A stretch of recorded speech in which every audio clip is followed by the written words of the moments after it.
The word Bible means book. It was not delivered to humanity as a complete book, actually. It was not written by God and made available for download on a Kindle or an iPad. Rather, the Bible is a collection. It's a selection of texts from ancient Israel.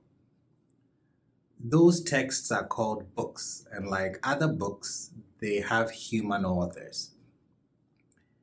These books were written over the course of many centuries, and like all other books, they reflect the presuppositions, the prejudices, the ideas, the ideals of their authors, who were almost entirely men, and of the societies in and for which they were written.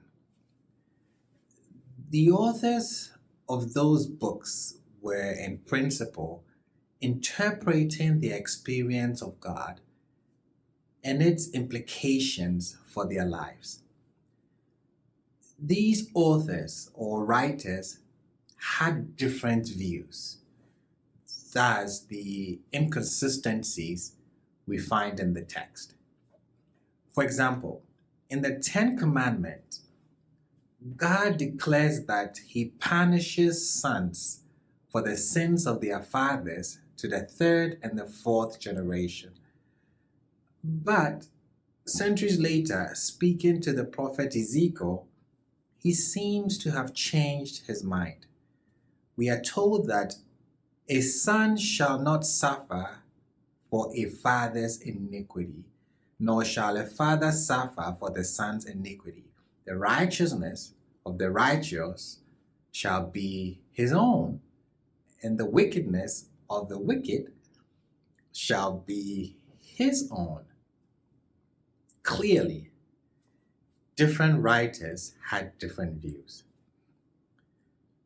What we who have taken it upon ourselves to study and to teach this book is that we have not succeeded in changing the way most non-specialists and even many in the clergy think about the Bible.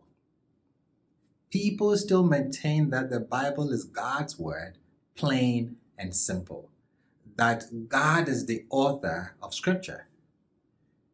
Even non-scholars can see problems with this stance. We have a responsibility to explore the significance of our findings for a larger audience. We should not let timidity inhibit us from presenting what we think about the relevance of the Bible for contemporary issues. As my teacher puts it, too often the field is left to amateurs, to the hyper-pious, and then the crazies.